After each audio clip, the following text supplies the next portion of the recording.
All right, friends, welcome back to another episode of Healedish. This is part 2 of my Q&A session with Jedidiah Hartley. So as you guys know, people had a lot of questions after his first 2 episodes that we did. So we decided, let's go ahead and do a Q&A session where we really dive deeper into some of y'all's lingering questions. So if you haven't already listened to part 1, go ahead and listen to that because there is a lot of information in that one. But if you already have, then let's go ahead and jump into part 2. Okay, do we want to get into the Thailand thing? Okay, because that was, my gosh. So they took that clip where you had said that your dad told you that Bill had told him that if he needed to sow his wild oats, then to go to Thailand. So do you want to, you found this text message that you had sent a friend. So do you want to tell us kind of like the story of when your dad told you that? I know you said it was on numerous occasions, but the first time your dad told you that. Yeah. So let me pull up this just to have it here. Okay. So yeah, I will tell that story. I'll give all of the information that I have, and whether or not what people believe, that's not up to me. And I will tell you what I believe and what I know. Because obviously, and it makes sense. Like, why this has stirred up a lot of people, both for and against, because like this is a sort of question of, does Bill know and allow these sort of abusive behaviors consciously, or is he just one of the more impressionable, naive people? And both are dangerous, to be clear. Like, even if it's naive and impressionable, like, that's still dangerous. But we'll get to that in a second. But so just in context, my relationship and my conversation that I have had with Bill is larger than just the thing that was clipped of like why I'm saying this, of what I believe Bill said to my dad wasn't just based off of something I heard my dad mention once. But to be clear, on July 10th of 2023, I traveled from Los Angeles back to, or I had traveled back from Los Angeles back to Kansas City, and I was staying with my dad. And in this period of time, I was trying to help my dad get his life back onto the straight and narrow. I was trying to have him deal with like addiction issues and what I knew to be sexual indiscretion issues. I thought he was looking for sex workers. That's what I believed the issue to be, which that was part of the issue, but there was more that was going on. When I was talking with my dad, I wasn't confronting him. I wasn't, because he knew, he was like, I need help. Like he hadn't come to me, told me about something, and then I was like accusing him of this or that. It was a situation in which he was asking for sort of my help and advice. And while we're talking about it, he talked about how he was like, well, Bill had told me, and I immediately texted my friend after my dad said this. So I'll just read my text that I sent to my buddy, because he said this, and I literally got up, went to the bathroom, and texted my friend because I was like, I don't know how to deal with this. But this is the text that I sent to my friend. My dad just told me Bill Johnson told my dad to go to Thailand or the Philippines to sow your wild oats so he wouldn't get in more trouble here. That is explicitly what my dad told me in this section, or in this instance when I was talking with him.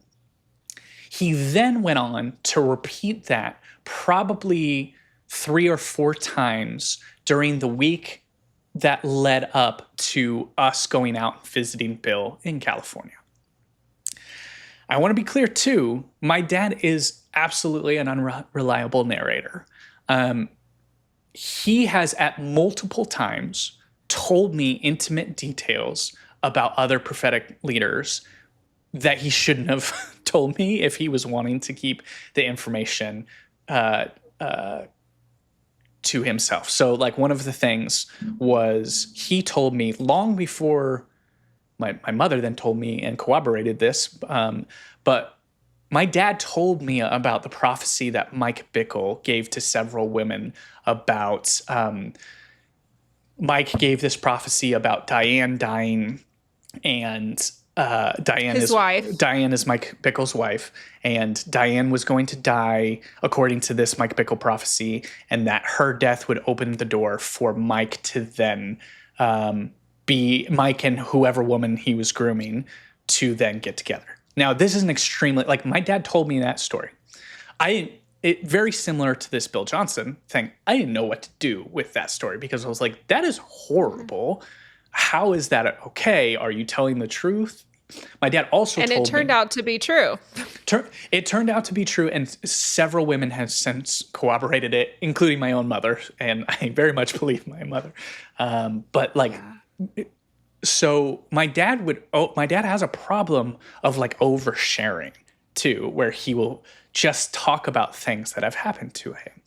And when he lies, it's usually to make himself better or to make someone he dislikes look worse. He does not like typically he has not thrown leaders under the bus ever. Like I zero instances of that I can recall of my dad ever saying something negative or smoking gunny about any of these leaders that didn't end up being true. The same thing happened with Bob Jones. He told me a very explicit story, which I'm not going to share on here, about what Bob Jones was doing and how he sexually assaulted several women.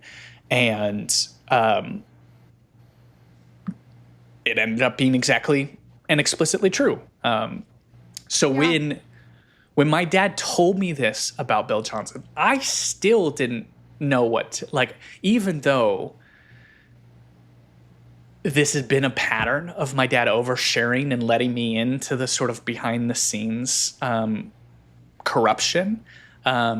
This was still out of left field for me because I still had a relatively positive view of Bill during this time. So my dad tells me, these are just the facts. My dad tells me 2 or 3 different times, 3 different times. I'll be very specific. He told me this one time, and then he mentions it 3 more times. And this first, he mentions go to Thailand or the Philippines. In the future references, he just mentioned Thailand, and he dropped the Philippines. So he mentions that each time I don't know what to say. I don't press him much about it. Because again, I'm just trying to get my dad to go to rehab and take accountability. I don't want him to feel judged. If he feels judged, he's going to shut down and not tell me any of these things. So not even 3-4 weeks later after this, we fly to Redding, California, and we have a meeting with Bill where it's just me, my dad, and Bill. And in that meeting, my dad is telling Bill about how he's doing better, how he's going to get back on the straight and narrow. He isn't talking about it a lot because this was brief, because then he went into prophesying about Bill's, the woman Bill was dating, which, we talked about that last time. Yeah. But in this, my dad mentions that he had made mistakes and he had messed up and how he should have gone to Thailand. And how he's and I shouldn't have. He references getting in trouble around here. I shouldn't have gotten in trouble around here. And Bill doesn't react. So even if it's and it was clear what my dad was saying. It wasn't. Yeah. So he said I should have gone to Thailand. Is that what you said? Yes. He was I should have gone to Thailand. Here's what I would say to anybody who doesn't know if they believe that that Bill actually said that to Bob Hartley. What I would say is, no matter what, I believe that you heard this conversation. No matter what, why would Bill have not called that out as wrong? Okay, because I personally, when I was at Bethel, my mission trip was to Thailand. Okay, yeah. And I remember when we were there, our entire mission trip was focused on ministering to sex workers. that is the point of when we went there. Like half of it, we went to an orphanage, and then the other half, we were supposed to be like on the streets, giving out roses and, making the sex workers feel special. Like that was the whole ministry of that. So I'm sorry if there is a talk about like, oh, I should have just gone to Thailand, and you're like a man of God, why would you not? Like, we should not just be approving that sort of behavior. Mind you, I have my personal beliefs. We talked before. Okay, I have my personal beliefs. I do err on the side of believing that statement. Strongly. But I mean, can I say for sure? No. But what I can say is that sort of just even speaking about that, when your ministry school is going out there to minister to these women, it's just absurd to me. And sorry, do you want to go, or can I say one more thing? Oh, I can keep going for hours. Yeah. Yeah, right. But I was told recently, and it'll be coming out maybe in the next few weeks on Healedish, but I had someone recently who came on and said that, let me see. What am I allowed to say? But basically, I have heard that there was a situation where a high up leader at Bethel who used to come and speak to BSSM, and who I know his name, I know his face, he got busted by the cops in Redding for getting happy endings at a massage parlor. And he was not kicked off of Bethel staff. He was put to the side on like a bit of a sabbatical. Okay. But they never made him go up in front of the church and do a big apology or like, and I just say that to say that this is not a new idea that somebody in these circles might be getting those types of services, and it not being punished, in my opinion, to the degree of which you might think it would be for someone high up in ministry. Yeah. And I totally understand that there has been backlash and people have been like, oh, not Bill. He wouldn't have ever, and we can't trust Bob. First of all, there's been a lot of people who are like, Bob's a liar. How can we trust him? The only reason people know that Bob is a liar is because of me. Like, because I told that. Like, people are acting like if it was up to Bill, no one would know that my dad was a liar or, Well, he'd still be sitting up front at the conferences, because I think the other thing that's really important for people to remember is, I know people were up in arms about the Thailand comment, but to me, I'm like, why are we not up in arms about the entire situation that we were talking about before that, which is this idea that Bill knew that Bob was sexually abusing women, and he still had him around in his church after he heard those warnings and invited him to sit next to him up at this prophetic conference the week after. Why is that not the thing that is raising alarms? I think like we have to listen to it in context of all of the cover-up behaviors that are going on here. Yeah, and like, I understand that it's messy business talking about this. It's messy business me talking about my dad. It's messy business me talking about Bill Johnson, who was a spiritual mentor to me and is a spiritual mentor to literally hundreds of thousands of people. I understand it's messy business to talk about this.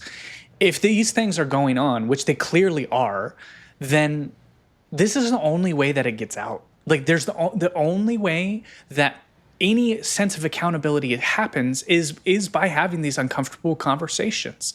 And I saw how Bill responded when I reached out to him. I explicitly sent Bill. This is when I found out that my dad. It wasn't just like sex workers that he was pursuing, that I was like, he legitimately was sexually harassing and sexually abusing people. I went straight to Bill and I emailed him, and the email that I sent to him was super explicit. Like, it was not, hey, he's doing sexual indiscretion, he's doing these inappropriate behaviors. It was like, this is abuse. And I have the email, and I could maybe even show little bits of that, but I explicitly told him that this was going on, and I had just met him, or just met with him, like 4 months previously or something. Like that previous summer, I had just met with him in person, where we had conversations where it was my dad, Bill, and I. And I needed Bill to respond. I needed Bill to take it seriously, and I needed him to do something about it. And he didn't. And more than just didn't. Like, he totally, that I hear a week after I send him this explicit email of like, hey, this man who is my father is abusing people in your community. He invites my dad to sit next to him at a prophetic conference. And I can't describe how betrayed I still feel with all of that. And then, if anything, I know people don't like what I've said about Bill. I feel like I've gone nice on him, to be quite honest, because like the whole reason I had to publicly speak about my father is because Bill wasn't doing anything. I shouldn't have been the one who had to air the dirty laundry of my father. Bill should have. It was his church. It was his community. He was the one who needed to tell and warn his congregation about a sexual predator on loose. And he left it for me. And I had to do that. Like, that's why I posted online publicly. Like, this was before. No one really knew. Well, some people knew my name back then, but it's not like I had like any public persona or wanted any public persona. I still don't want any public persona. I would love to talk about football and talk about, like I'm a teacher. I would love to have my career be like a writer, teacher, talk football. If I was being if I had a TikTok account, I'd love for it to just be about football. That's a whole different thing. I don't want to be here. I don't want to be doing this and saying these things about Bill. But someone has to, and like accountability needs to happen. Like, and I would say all of this to Bill's face. Like, people to act like this is gossipy going around behind the scenes. Like, anybody who knows Bill, tell him if he would like to have a conversation with me, I will gladly address every single one of these things that I have said to his face. I would, and ask him. Who has anybody asked him about the Bob Hartley situation in general? Has he ever spoken out publicly about he still hasn't spoken out publicly about any of these abusers. He hasn't spoken out about Mike Bickle. He hasn't spoken out about Bob Hartley. Like, this is all just, pretend it doesn't happen sort of things. So have him talk about it. Have him address and say, oh, I wasn't saying this to Bob, but he would need to be accountable for all the other things that he said to my dad if he didn't actually tell him to go to the Philippines and Thailand. And also, I really think that he did. I really think that he did. And I can't know for sure, but like, this is the situation we're in. And this is the experiences that I've had. This is the story that I have to tell. I understand people don't like it, but that is my story. That's what happened. That's what I saw. I saw all of these things happen. I saw another thing, like, I can never prove that Bill told my dad and told me that my dad and Bob Jones were the two most important prophetic figures in Bethel's history. But I saw him do that. He said that, and I don't know if people are ready to reckon with that. I'm actually quite positive people are not ready to reckon with that. Well, a lot of people aren't, but what I will say is that I'm thankful that I have actually, and it's been really cool. I mean, thankfully I have seen people comment on the YouTube video, and I've even had a personal friend reach out to me who love her. I think she's wonderful. We've remained close, but I think she was like actively avoiding anything I was like putting on the internet because she still was like loving the Bethel sector, and she even reached out to me after our podcast and she said, wow, now I'm kind of feeling like maybe I'm ready to like talk about what happened to her at Bethel. Yeah. So I think it's giving people a voice to realize like, no, there are things that are happening here. Yeah. And while some people may not be ready, I do actually think that those past episodes did really help some people like finally push them over the edge, because like maybe you're like, nah, probably not. But I think when you pull back the curtain, I really like what you said about how your dad had kind of let you in on these dark secrets with the prophets. I'm more apt to, like, that's very convincing to me that he knew about the grooming with Mike Bickle and that he had told you that and had told you about other circumstances. I mean, it's almost like he wanted to tell you about the things he was in the know about. Yeah. So yeah, it's an interesting situation, but I do hope that at the bare minimum, even if people aren't fully ready to make a judgment call on Bethel, the ministry, or Bill, at least it might open people's eyes a little bit to discern more and try to come at it from a open perspective. Yeah. Well, and I don't want to make the mistake, obviously, in even the way that we've been talking, we've been discussing some of the like backlash and feedback of people who bristled because I said something about their spiritual father. And on one hand, I really understand that. Like I totally get why people are doing that. I don't think it's right. And I think that there were some nasty things that were said, but like it doesn't actually really bother me that much. And I understand why people have that sort of defensive reaction because like, yeah, it is their spiritual father and like getting a glimpse into the like sort of gross, gory details of what is going on in these communities is scary and unsettling. But yeah, like everyone on this podcast, like, well, obviously the majority of everybody who responded was overwhelmingly positive and like it is very meaningful to me to know that my story isn't just going into the void and that there could be change. And maybe it's not going to happen within the churches. I think that's the sort of hard and difficult thing about all of this is the people who are reacting and bristling are like people who are still in the communities. And, Bethel is probably going to be able to survive clearly this scandal, but like more scandals that come out. I don't know. Maybe they'll go the way of IHOP. Maybe they won't. But like, will change happen? Will accountability happen? Yes, no, maybe so. But what I do think is great is that there's a lot of people who have already felt the symptoms of the diseases that are going on in these communities and have felt this sort of sense of alienation or marginalization, or have felt this sense of like injustice and not being able to talk about the injustice that's happening within their own community.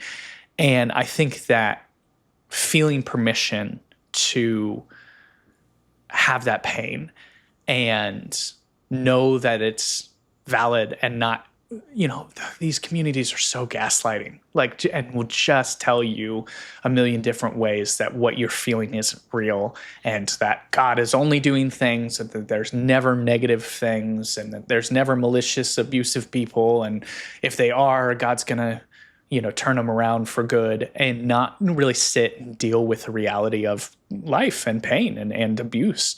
And so I hope that my testimony and your testimony and podcasts like this like can help give people context and permission to feel the pain that they've felt. And Absolutely.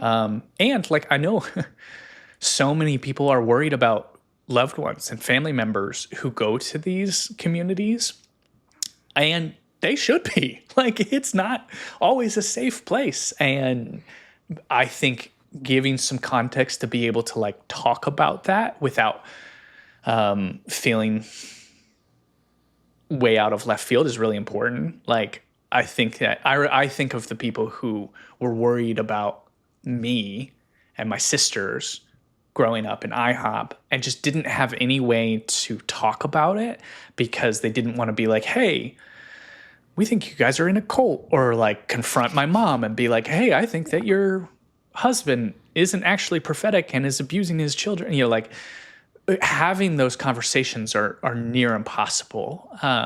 But I think when it's had in a sort of public setting like this, where we see some of the ways that it went wrong, it gives people permission to be like, hey, I'm worried about you. And I have seen this happen in this community, and here's this person, Jubilee, who is bravely telling her story, and like, I think you need to worry before you get married. And I think you need to like sit with that for a second. Like express that sort of caution. So yeah, I overwhelmingly, like, I want to say that it's so meaningful, the positive feedback that I have gotten from people. And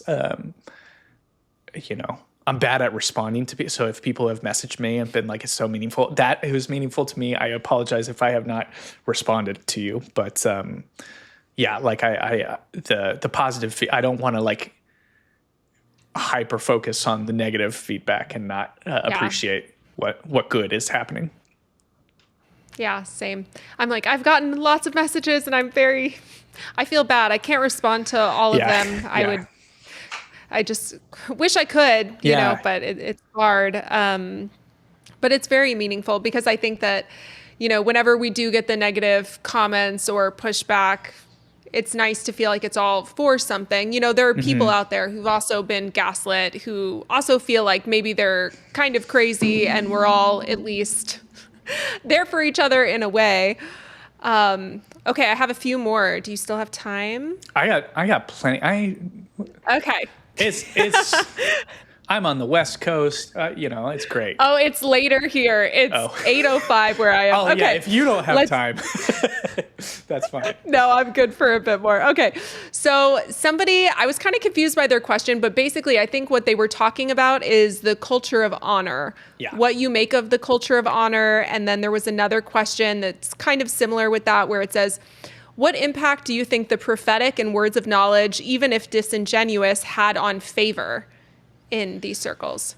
So how much favor you get for doing these words of knowledge, and also just this culture of honor and being used as a cover up for this bad behavior. Yeah. Okay. Well, I think that if I interpret the questions, if I'm interpreting them correctly, I think it's getting at some of the stuff that we've kind of talked about already, but like by favor, if we're thinking God's favor, I don't know, like that's a different, but if I don't know.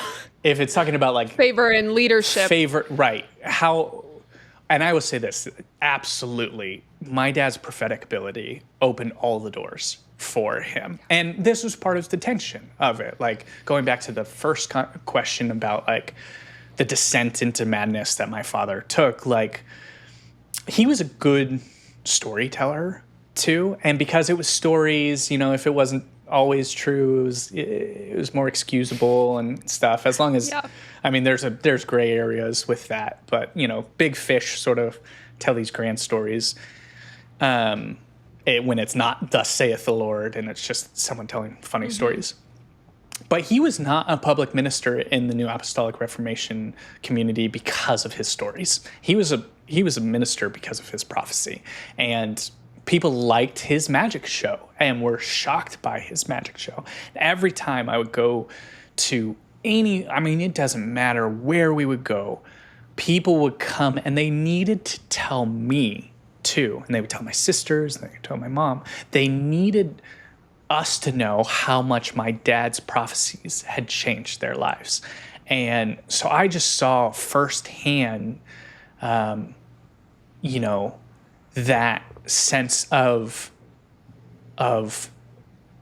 natural favor of just once you got sort of grafted in, once it was sort of people believed it and they erred on believing it instead of erred on doubting it, it was like he could do no wrong. And he was able to do, I would see people, I literally saw a man throw up one time because of a word that, like, he doubled over and he was like crying and he literally threw up right in front of us because of how deeply it hit him. Yeah, because like my dad had told him something that whatever it was just like wrenched at the core of him. And I don't remember what the prophecy was, but it probably involved some like magic too, where it just is like shocking. And, if you really genuinely believe that like God can speak with someone and someone then who's been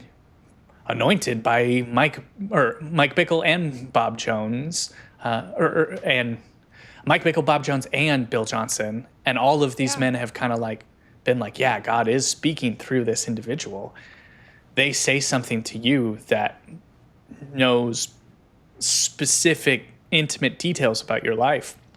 And it's incredibly powerful, and it like we're talking decades of a cascading effect like on people's lives. And still today, people will message me, and I feel so bad for so many of these people. Part of the reason I never spoke out about my dad's prophetic gift is because I didn't want to hurt people, you know? And I think that your testimony helped with that, because not all of these testimonies are good. And it reminded me of what we talked about earlier of like, I'm getting just the good testimonies. People aren't calling me up and being like, your dad prophesied this over me, and I quit my job, and I moved to Dallas, and I was with an abusive partner. I did that, you know, and everything went wrong. And I was doing this on act of faith, and like it all went haywire. I don't get those stories, of course. But yeah, so when it talks about like favor, it's not just favor within the leadership of the community. It's favor within just the people. And like, this is a huge issue at Bethel. And I would say this to every single person who's still absolutely gung-ho about Bethel. This is like going to be some hard medicine to take, but like, you guys gotta stop with the spiritual heroism. Like, you gotta stop worshiping the ground these men walk on, because like, even if they were good men, it's just corrosive. But like, it is, I've seen some just terrible stuff because of this. And so puts ego at the heart of it. Again, like, even if it was all genuine, it still would be like, there would still be a place to criticize it from just placing men above God sort of thing. Absolutely.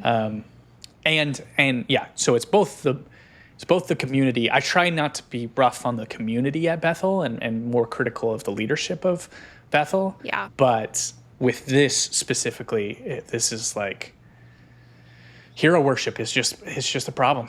And yeah, but it's so ingrained in Bethel culture. Yes. And I think that that's why it's important that people talk about it, because even in Mike Winger's video with Elijah, where they were talking about how, why did Bill and Chris not warn Elijah about his documentary, despite the fact that he was very much in Bethel-ish leadership, you know? He was like teaching courses for BSSM. And Mike Winger was saying, well, it's because you weren't elite, you know, like you weren't a part of the elite group. And I really think that it's so unbiblical, Yeah. you know, to like have this elite group where it's like, and he kept making this point where if you really care about people and if you're really a Christian, you should care about everybody in your congregation, not just the elite, you know? And it goes back to kind of how Chris was saying, well, we didn't want to hurt your dad. Mm-hmm. We were protecting you. Yeah. Well, why are you protecting him if he's the abuser? You should be protecting your congregation. Right. That we are telling you is actively being harmed by this man, you know? So it's a lot of politics and heroism and all of that stuff. Yeah, a lot of feeding the full and starving the hungry sort of stuff, of just like, my dad didn't need more praise. And in fact, if anything, the more praise and protection he got, the worse it has had on, the worst effect it has had on his life, because it sort of enabled him. And this is just true of enablers in general, of like, if people are being destructive, if you enable their destructive tendencies, that harms them just as much as it harms anyone else. Like, I am still angry with Bill on behalf of my dad. Now, I'm sure Bill should be angry at my dad on behalf of, like you know, none of them are great in that situation. But like, there's always these questions of what if my dad had not been praised? Would we have seen this, like, such a rapid descent into madness and abuse? Maybe not. Yeah, hard to know. What do you think about the culture of honor? I'll be honest, guys. I heard about the culture of honor while I was at Bethel. I definitely had a good idea of what it was at the time. I think we even read it for school. This was 10 plus years ago. I really don't remember that much. So y'all might eat me alive in the comments. To my knowledge, what I have seen of how this plays out in Bethel culture, I feel like it leads to a lot of cover-ups. But what do you think about? Yeah. So, I mean, again, this is painted through my perspective in sort of the way that my dad frames the culture of honor. But I'll give a story or a biblical story that I would always hear is the story of Noah. And when Noah was drunk, like if people aren't familiar with the story, but basically after the flood, Noah gets drunk and is like laying naked on a beach or outside of his tent. I can't remember exactly where he was, but one of his three sons like laughed and shamed him for his nakedness and drunkenness. And then another son covered him up. And this was sort of a metaphor. That story has been used throughout history in the Pentecostal church. It's also used like, it goes into like why the descendants of, I think it's the descendants of Ham, are like forever cursed because of this. And people have been like descendants of Ham are black, and it's been used for like really racist stuff. So this story in Pentecostal, like if anyone's telling you that story, ooh, man, it's loaded with some of the worst historical like prejudices. Yeah. But my dad would tell me this, and it was always like, I had a responsibility to cover his ass. Like that was the very explicit metaphor there. And like I did, there were times where my dad was drunk and like almost literally those situations literally happen. And this idea of honor is like, don't shame the people. Like we all make mistakes, and these leaders make mistakes even more because the pressure that's on them and all of these different excuses. And so we honor these people because it's God's chosen people. And like the story of David, of like, even though David messed up, like God still chose and worked through him. And I obviously have a very, very, revulsion to all of this story because, man, I covered my dad for so long. In fact, no one probably was trying to cover more for him than me. But I don't know if people know this, but like when I was in my early 20s, I wrote a book about him. I think I may have mentioned this on the podcast, but maybe I didn't. But like I don't think you did, but I saw it once. I Googled and I saw the book. Because I was traveling with him and I wrote a book of it, and it was very like I tried to be somewhat honest, but like it was, I was still fully drinking the Kool-Aid, and I wrote like it was it was the best possible spin that I could put on the narrative of who my dad was, and it focused mainly on his like childhood, so less of the like problematic stories had to be addressed.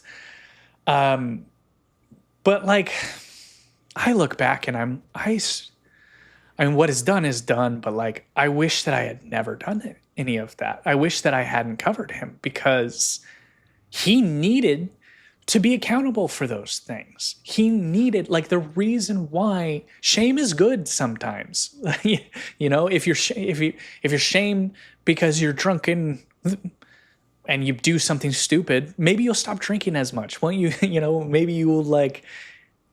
Yeah.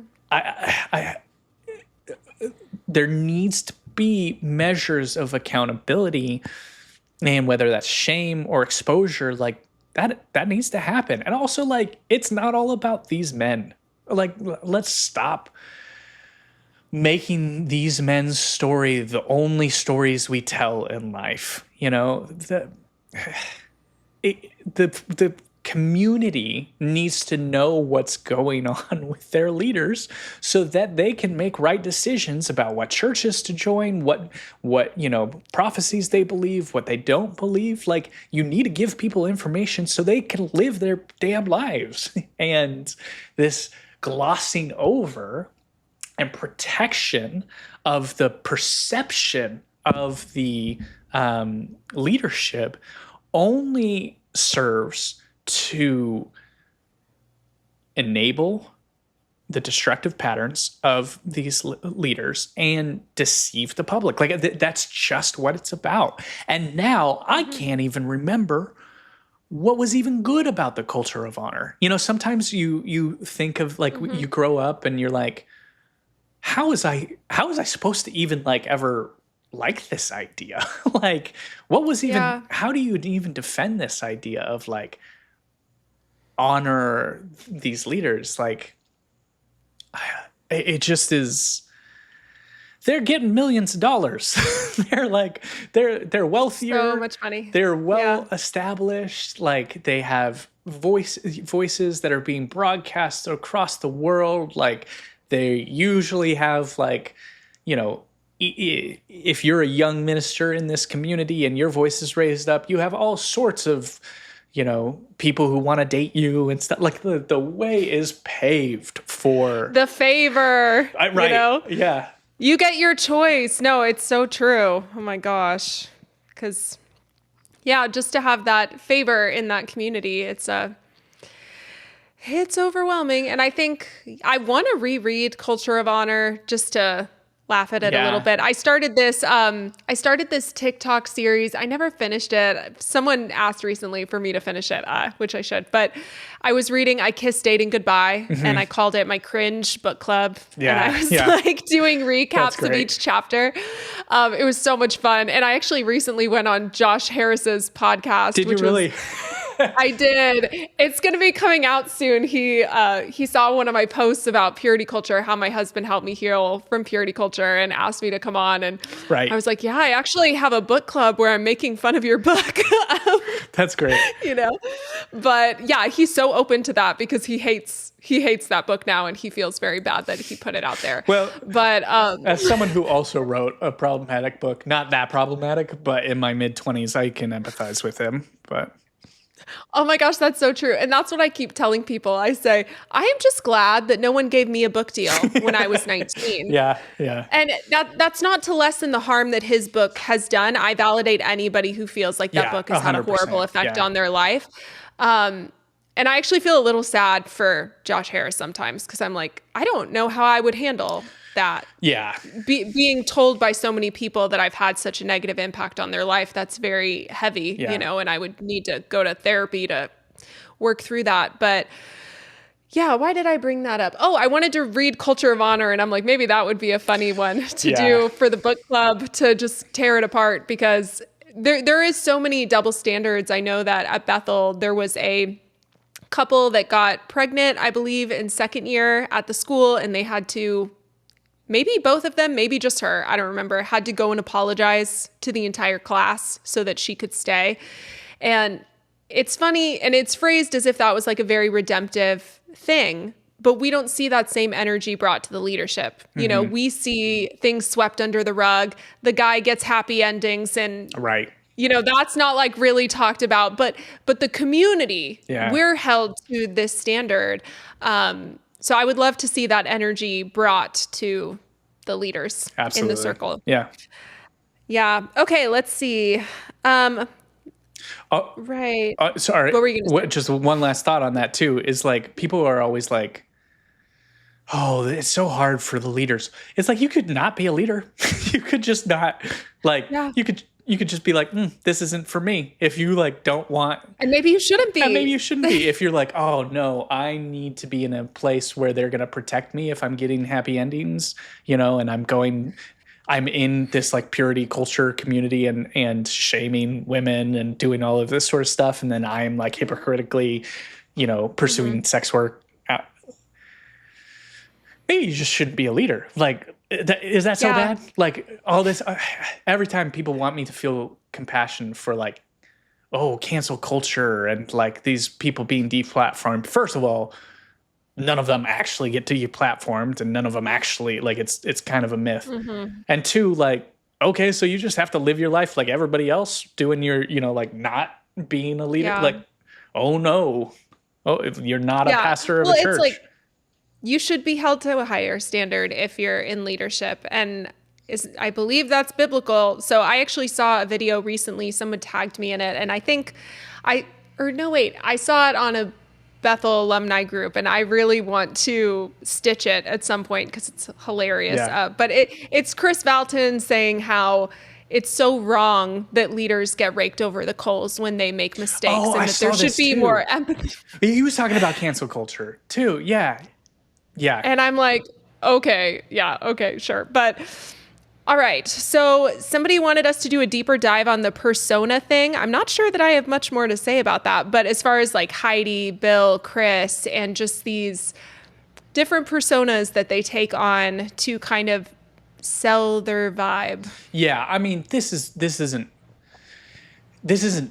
dissimilar than a lot of different communities, and whether other churches or whether but it just feels more disingenuous when it is like church communities, because you want your pastors to reflect their actual, you want their onstage character to reflect their offstage character. But yeah, I mean, this is just the true reality of it, is that people are not the personas that they have on stage. And to be fair, like, it's kind of difficult to do. Like, everybody's got to like put on some measure of persona, but I think that what feels probably a little bit more sinister is when you see just how much sauce goes into the meal. Like, just I'm using euphemisms that I don't know if they're real euphemisms, but like, I think people get what I'm saying, where it's just like it really is a lot of, it's like I used to work on when I was in Hawaii, I worked occasionally on reality TV sets, because we would just get gigs that would come in and stuff. That is so fun. Yeah, it is. Yeah, it is, and it isn't, because you're like, oh, everybody's terrible, and you're also like, oh, people are so mean and intense. And this is where, I mean, like, this isn't just true of the New Apostolic Reformation pastors, but this is just true of people in general. But like, I would go on those sets and I would be like, oh man, none of this is real. Like, I remember being on a cooking show, and they had to do this. They had to like catch the fish. Like, the part of it was like you go and hunt down a wild boar, you catch the fish, and then you cook it. And they were not actually doing that. And I remember one of the producers like pulled me aside, because I was driving one of the vans, and he had this cooler, and he was like, do not forget this cooler. And he opened it up, and there was a whole ass fish like just there. And he was like, this is gonna be what they cook. The fish they catch. Yeah, and we're going out on like deep sea fishing, and so we already had it, because of course, like, you can't, it's production. And I think that that's like very much true of the religious world as well. It's just like, it's quite clearly, especially like people like Lance Wallnau and stuff, like, it's just a performance.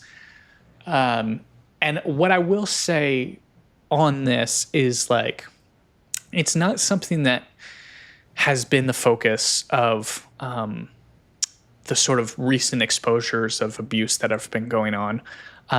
But the amount of verbal abuse and like cruelty that these leaders have with like staff members.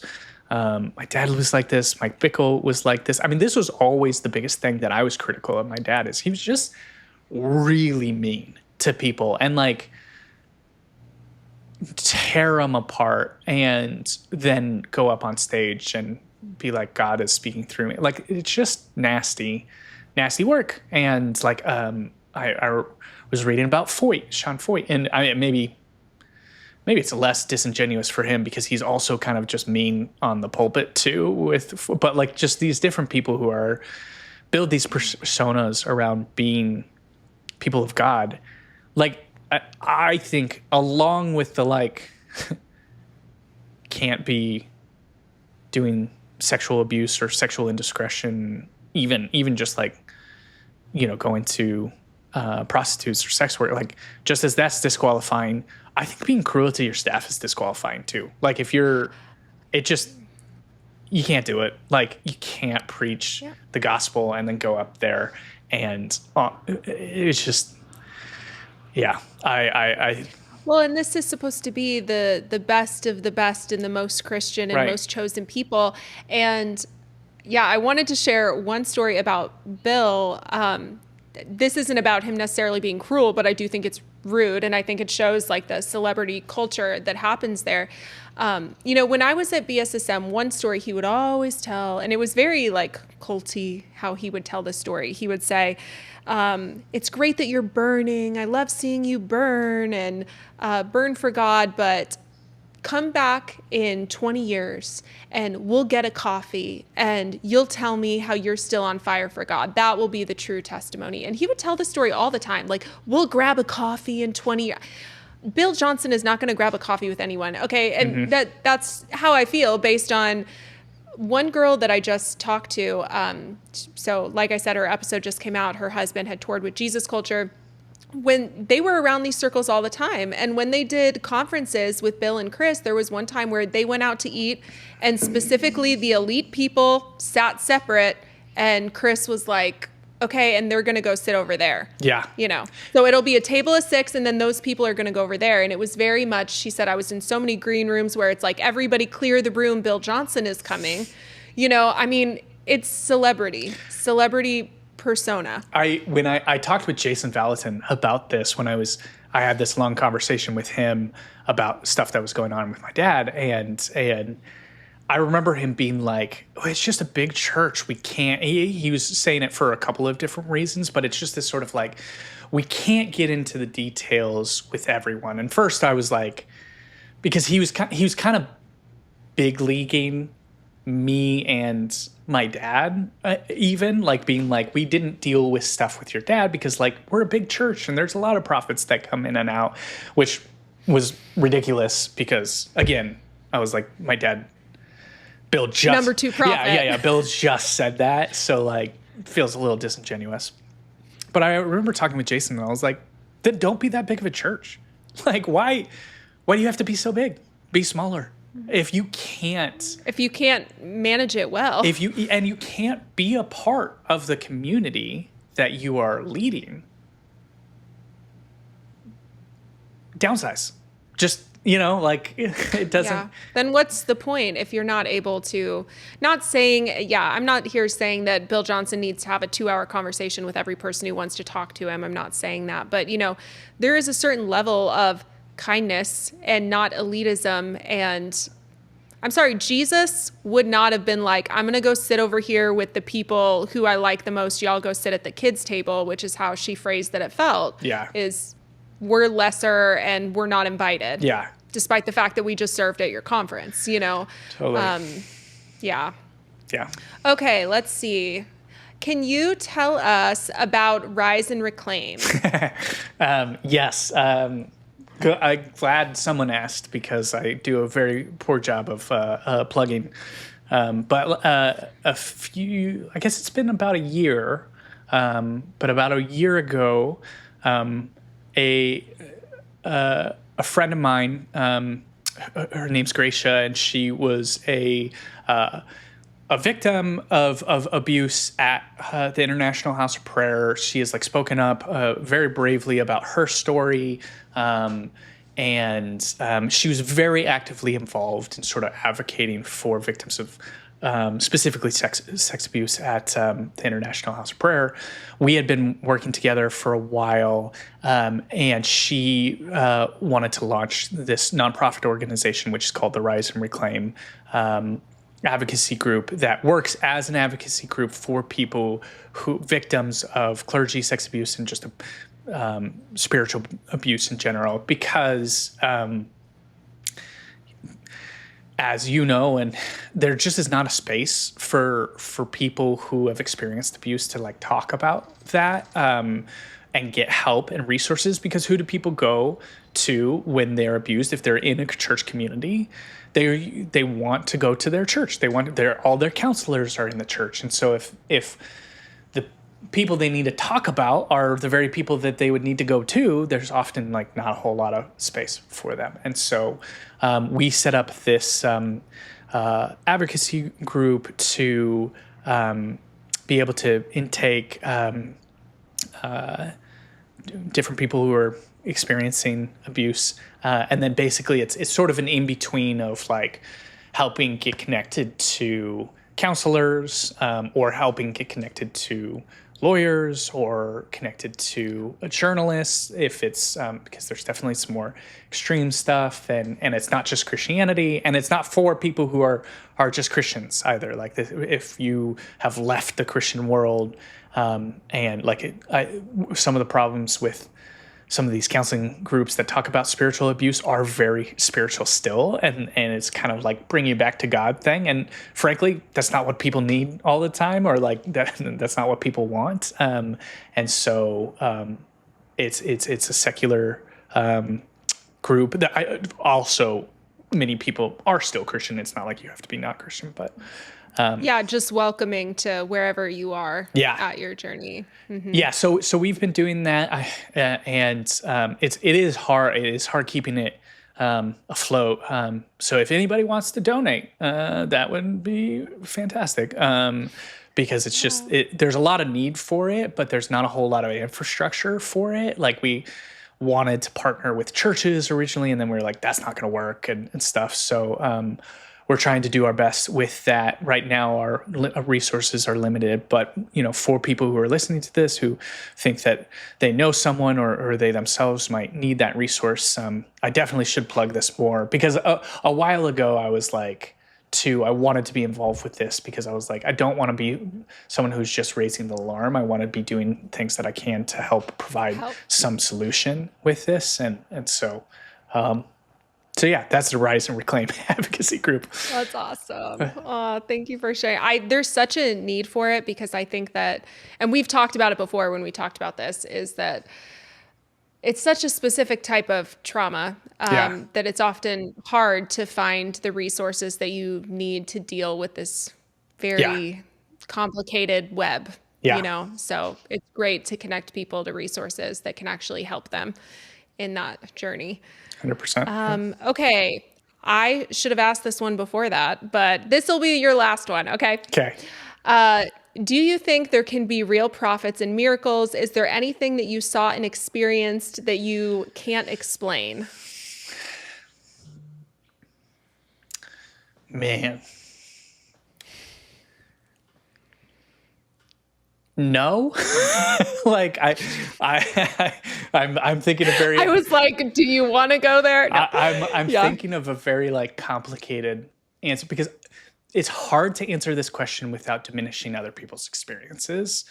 It's hard for me to answer this honestly without diminishing other people's experiences. But like, honestly, no. Like I don't. There's nothing that I experienced or saw. That can't be explained by like placebo effect for like, chronic pain, people getting healed of that, which like, I think that's great. And like, I think it's good. Or prophecies, like if anything, like out of all the people in my life who might have had any gifting with this, it wasn't my dad. If anything, it was my little sister. My little sister will do little things where she'll like call people up and be like, I had a dream about this. And it's like, well, that seems awfully prescient, and maybe she's just intuitive and whatnot. But so, and I like mystery. I like being like open to the idea that there are things, and there certainly are things that are well beyond my comprehension, and the sort of like reverence for the miraculous and the unknowable. I still hold that, but yeah, I've seen it's like someone who grew up going to magic shows and was one of the magician's assistants, and people being like, is David Blaine really like magic? And you're like, nope. I saw it. I saw every single trick. I saw everything. I understand why people believe it, but like, no.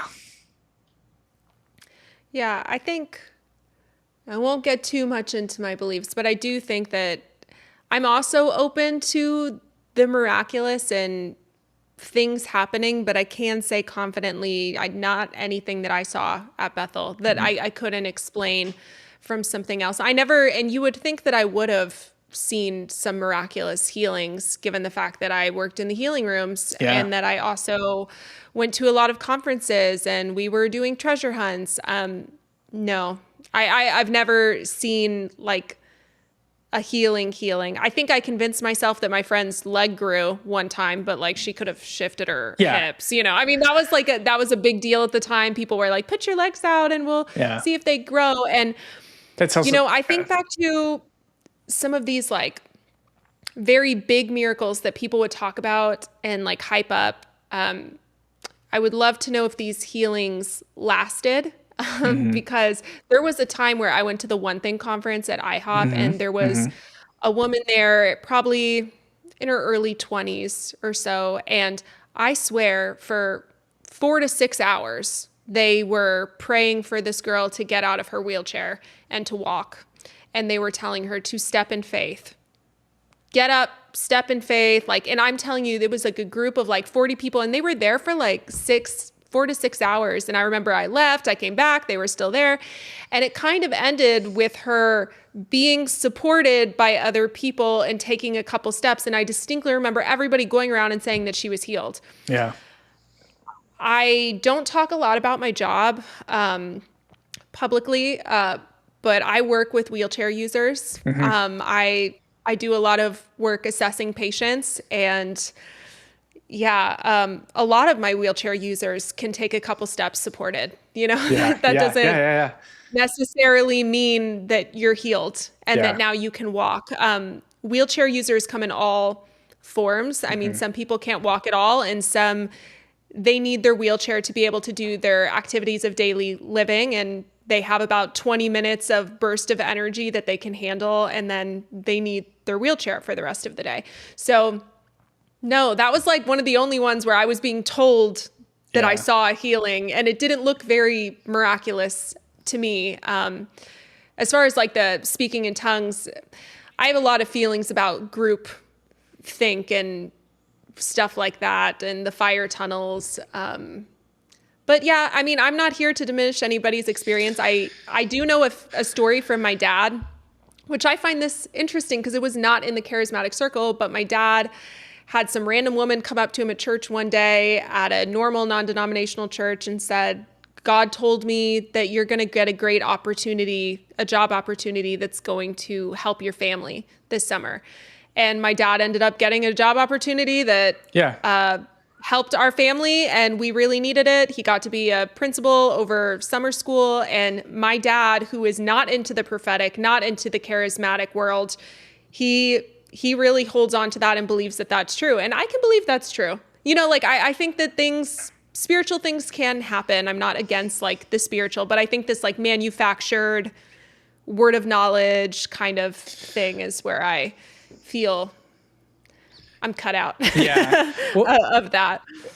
Well, and I think it's really hard because a lot of people want me to answer in different ways that question. Yeah. Especially when, like, if I say, no, I don't believe any of it was real, people can be like, well, I was healed of this back injury. So good. I can dismiss what Jed's saying and stuff and you know, I understand. It's just complicated. It's just complicated what, I mean, the placebo effect is like a genuine thing of like, if you believe that you're being healed, you actually can heal your body a little. Like this is a documented scientific thing is that like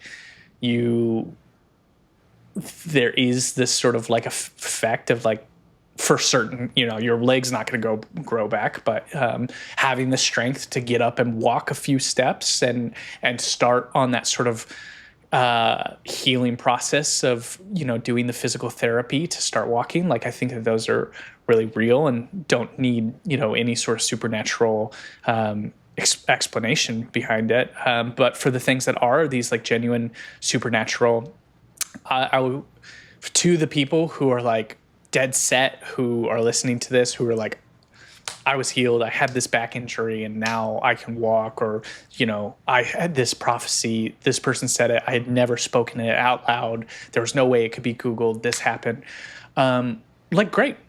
I don't take what I'm saying as like me being like, the reason why I don't believe that my dad was genuine isn't because I have this sort of metaphysical belief that it's impossible. It's because I literally saw him manufacture it and like that, and not just him, but others. And furthermore, like, I would just say to be cautious of like building your worldview and your understanding of the world, because like there are so many people who are actively trying to deceive it. And the more you learn about Pentecostal history too, about like people like William Branham and stuff like that, of individuals who literally would have people planted in the group who do not need to use a wheelchair, but then would pretend. Like, there's videos of this happens, I think, internationally a lot too, and in like smaller or in like poorer kind of rural communities where people have the same individual who gets healed of the same injury several different times, and it's a performance. Like, there really is the performance of it, and so if people aren't sure what to take of this conversation, like, at least I believe that this sort of warning of being careful and cautious about what you believe is real and genuine. Yeah, absolutely. And just to backtrack, because I had something to say about the healing in an instant. I actually experienced something like that not too long ago. When was this? This was a couple years ago, but I had gotten a running injury and I was training for a marathon, okay. Yeah. and I had this horrible hip pain and it wouldn't go away. And it was months and months it wouldn't go away. And, I was praying, I was hoping that it would go away. And I was starting to get really stressed because the marathon was coming up. And I ended up stumbling upon this book called Healing Back Pain. And in it, the guy talks about how trauma can be stored in your body and how sometimes your brain will kind of make up pain that is, you're feeling it, but it is a manifestation of like the stress that you are feeling, and it's not a real injury. So I read this book, and he ended up saying to tell yourself, this is not a real injury. Because I loved what he said. He said, bones heal. He said, people break their arms and it's healed. So if you have a random injury that came from something that was barely anything and it's there for like 5 or 6 months and it's not going away, it's probably not real. Or like it's a real injury. Yeah. It's in your mind, but you're feeling the pain. Yeah. Yeah. And my body works like this all the time. And I've had to do this to myself where I tell myself it's not real. And the day after I read that book, that pain went away and I never had it again. So that's where I'm like, we talk about things that go away, it's like, I think that the belief of things can also carry you as well. Yeah. I mean, there's definitely a healing aspect to belief in of itself, which isn't, exclusive to one religion. I will say though, even with your story, correct me if I'm wrong, that was still when you were in an abusive relationship, correct? No. Oh, was that after? Mm-mm. Okay. Yeah, it was after. Well, then maybe this isn't, but I think that because we can hold psychological wounds that are not real, but they are real. Like they're very much like trauma still. And it was that. And I was still processing everything that I had been through. And I think that it my body was holding on to. And I'm not, I don't say that to discount any of the experience, but just to talk about like, I do think we can do this problematic thing of like, if we're experiencing pain, even if it's psychological pain, trying to identify the source instead of getting healed is like, it's just complicated because, pain signals our body gives us pain signals to tell us that something's wrong. And when we just want the pain to go away without identifying what's wrong, we can get into these situations in which we aren't addressing the chronic psychological or, effects of PTSD or these different things. I don't want to say that on your story, but for me, I think so many people I think that's really a symptom of the world that we were in, is this like, let's not address the problem. Let's just have God heal the wound. Like, God take away the pain. And it's like, no, you got to address the problem. This is always like what I would say with my dad too, and stuff is like, sometimes faith and delusion would be kind of close to each other, where it's like, if you're like, I believe God is going to make this good, and then suddenly you're like, I believe it didn't happen, sort of thing. It's like there's this sort of erasure of reality that happens with faith. And so as much as I totally do believe that there can be these sort of psychological things of like, this isn't real, or that I believe in God and I'm going to give my stress to God, and that actually is like really useful and healthy sometimes. But at the same time, like, we have to deal with reality, and we have to not ignore injuries. And I think I explained it wrong. Okay, in the book, he talks about the fact that it comes from psychological pain. Okay. He says that your body is telling you that something is wrong, and it, rather than deal with your emotional pain, it would rather distract you with like a physical pain. So he says, tell yourself that it's not real, like it's not a real injury, but then journal. And address your psychological pain. And I think that that's really cool. I think that's great. I think that when I was in my abusive marriage, I developed fibromyalgia. I had horrible chronic pain, and I was so sick, and I had all of these Bethel people telling me that I didn't have enough faith. I must have unconfessed sin. Right. You're not forgiving someone, so you're not getting your healing. And the truth is that, I know a lot of Bethel people would not agree with me, I find my sickness in a way to have been a kindness, because I think that my body was trying to tell me, you're drowning. Like, you need out, you are suffering. And I actually think it's really cool that our bodies like show up in a physical way to try to like raise the alarm about what's going on inside of us internally.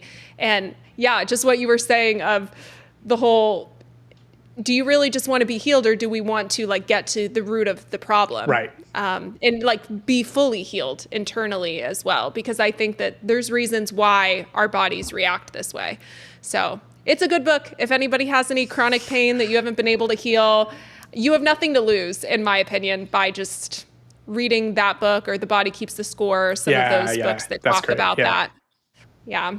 Well, I'm so glad that we did it. And just thank you so much for raising awareness about what's going on in these circles. I know that, we also had a mean comment to let us leave. I'm going to read a mean comment, because we were getting eaten alive on Twitter. It was very funny. Someone said, LOL, who believes this garbage? This guy is telling us how deeply flawed his dad is and how immoral he is and how he's a liar, and tells us what Bill Johnson told his dad. Do not listen to these maniacs who are offended by the church. They are licking each other's wounds.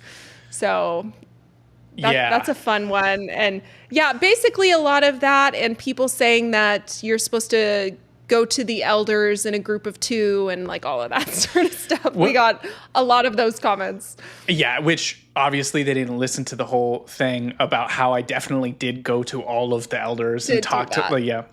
But even just, I think that's so good. Even with our conversation about the body keeping the score and about pain being a real thing, there's this mentality that by talking about the painful experiences, that you're like spreading gossip. There's this sort of like, licking each other's wounds that he said. And they're, what was the word? Did he say offended? Or I can't remember what the word was in that. Yes. I forgot, but it was something like that. This is a great note to finish on, because it is okay to be offended It is okay to be hurt. It's okay to be in pain. It's okay to even be bitter with these things. I don't think that that's the place that I'm speaking from on all of these different things. But like, even if I was, this is the life that I'm living. And I have experienced some incredibly painful things at the hands of these abusers. Again, it's this wild mentality that they have all of these parameters and expectations on how people who have been abused ought to express their pain, with zero of that energy being brought to accountability for the abusers. And these, every time, I actually really like getting some of these problematic responses, comments, because it just reminds me of the toxicity of the world that we grew up in, or that we were a part of, and how people would be so dismissed and so venomously dismissed and demeaned for their legitimate and honest attempts to express concern with the world that they have been abused by. And even if they were doing it in an unhealthy way, that's what makes it. That's when people are in pain, they often lash out in pain. And this absolutely insane idea that like the victims have to express their pain in this palatable way for the abusers is just part of this whole. It's just such a good demonstration of the toxic culture that keeps people like my dad and Bill Johnson and Mike Bickle in power and able to do these particular things. And also, one final thought with these different individuals who are talking about my dad being a liar. Again, like, you cannot be critical of my dad and not also be critical of Bill. It's logically inconsistent, because Bill protected him and elevated him, gave him a platform, continued to give him a platform, even after I came and told Bill that my dad was sexually abusing people. So instead of getting mad at Bill, instead of getting mad at my dad, instead it's let's kill the messenger, which again, I don't care what these people say. And it actually, a lot of like creating content is hard work. And a lot of times I'm like, I'm not even really creating content. I would like more go on to other people's podcasts and rely on you to create the content.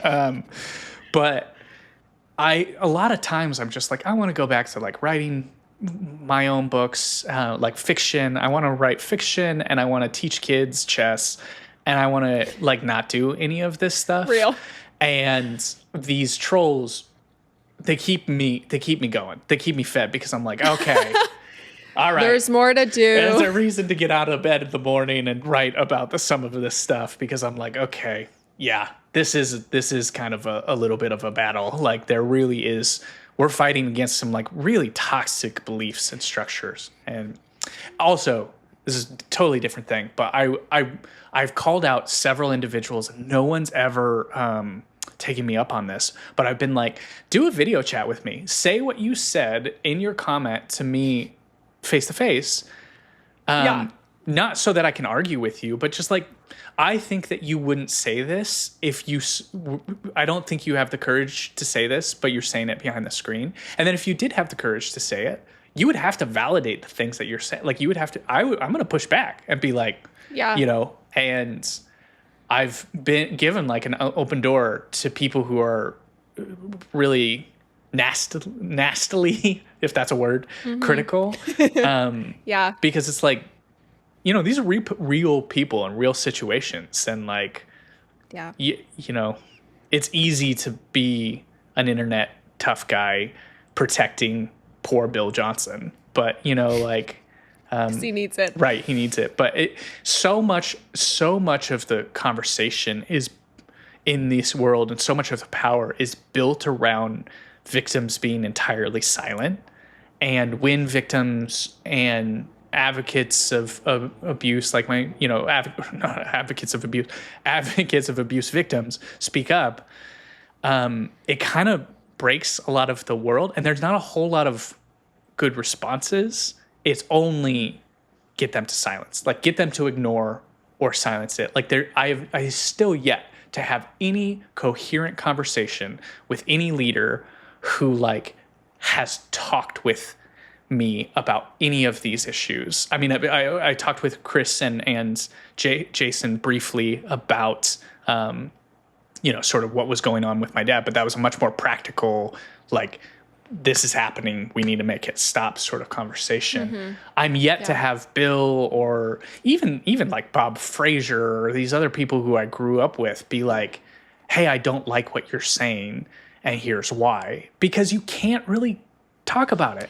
Yeah, there's not much to disagree with, honestly, because it's raising, yeah. Well, and I'm not saying that I'm like perfectly right on all of these things, but like, no. But like, if you want to have a conversation with me, you have to contend with the fact that like my dad was a sexual abuser and Bill Johnson wouldn't address it. And so it left me with the responsibility of doing it myself. And like, I would love to talk with a leader and be like, can you saliently sit with that and then call me, wrong, and or criticize me for cancel culture or talk about that. Like, it's so disconnected from reality. Mm-hmm. Yeah. And these conversations can only be had in isolated, siloed settings in which only the abuser is given a voice and the victims are shunned or excommunicated. Mm-hmm. Yeah.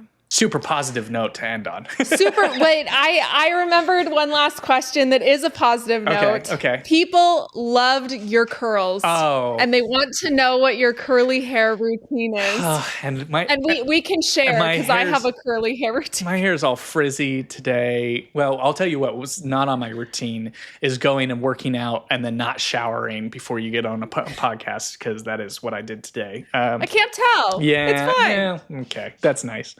No, I mean, it's, people are like, oh, you're a good. Do you do the, I don't scrunch the curls? I don't have to scrunch, but I have to like every single day, I have to like spend 10 to 15 minutes brushing out it, because otherwise it gets like super matted and stuff. So, I'll brush it out and I'll put conditioner in and then leave-in conditioner. I do like tea tree conditioner. I also have I have to do medicated shampoo for scalp, stuff. So it's a constant battle. But then the big thing is I wear the hair wraps, and you gotta, after the shower, you gotta do leave-in conditioner and then wrap your hair for like 2 hours. And oh my gosh, that's how you get the you're silky dedicated curls. Well, it's nice because a lot of times I don't work in the mornings, or I'm working like writing in the mornings, so I can just get up and pop it on, and it feels nice and good. But I need to try that. I don't do leave-in conditioner. I do. What do I do? I use Pattern. So I use like the curl cream and the shampoo conditioner. And then I have my bounce curl brush where it like separates the curls. Yeah. And then I do scrunch. But honestly, my hair right now, and what you see in 99% of my TikToks, I use a waver on top of it. So I kind of kill my curls, because actually they're more like yours. Yeah. Like my hair is like that. It's just, I just don't like having wet hair when I go to work. And I don't know how to maintain the curls on day 2. So I just end up putting heat on it, which is not great. The like keeping your hair evenly moisturized and not having it wet for 80% of the day is definitely the difficulty. But my hair will stay wet for over 24 hours. Same. My husband is shocked. Same. He's like, what do you mean your hair is still wet? Same. Especially when I wear it up, I'll like in the early, morning, I'll like wear it up and it's still wet. And then like at night I like take it out and I'm like, this is just still soaked. But it's funny because my partner is she is like practically bald, or just like she like shaves her head and looks great. I mean, looks fantastic with it.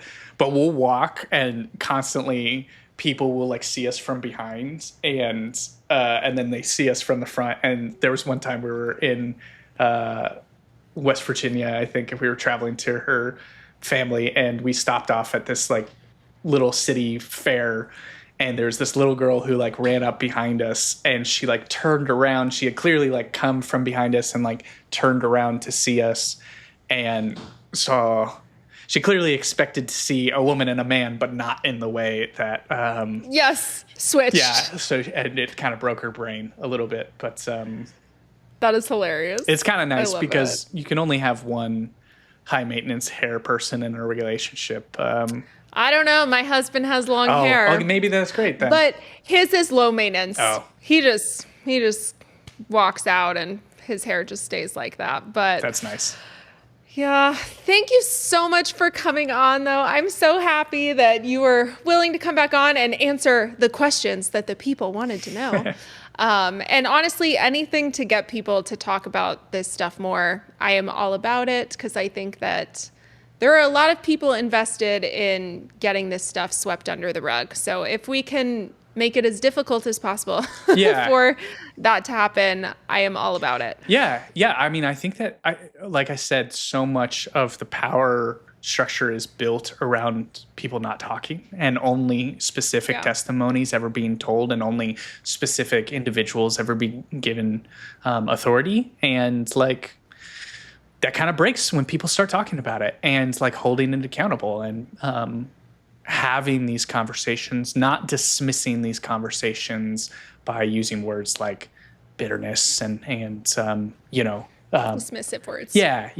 And I am remarkably encouraged by the response of people, both still in the sort of, or at least one foot in the New Apostolic Reformation communities, and who are really like, there's a lot of people who are really like, oh my God, I didn't know this, and I appreciate you telling me, and like, I am going to change my belief systems and structures because of this information you gave. And that is so encouraging in a day and age where it feels like very few people change their mind about anything. It's nice to see how much people have been like, I did not know that, and like, oh my God, and I'm so sorry that happened to you, or Yeah, the response has been amazing. So thank you so much to everybody who has been so kind in the comments. Like, your voice is very appreciated in a sea of sometimes not great feedback. But, like we said, the majority of it has been so positive, and we are so thankful. So if you guys could please, it would mean the world if you guys would leave a positive review for Healdish. It helps the show grow. That would be awesome. But until next week, I will see you guys for another episode of Healdish.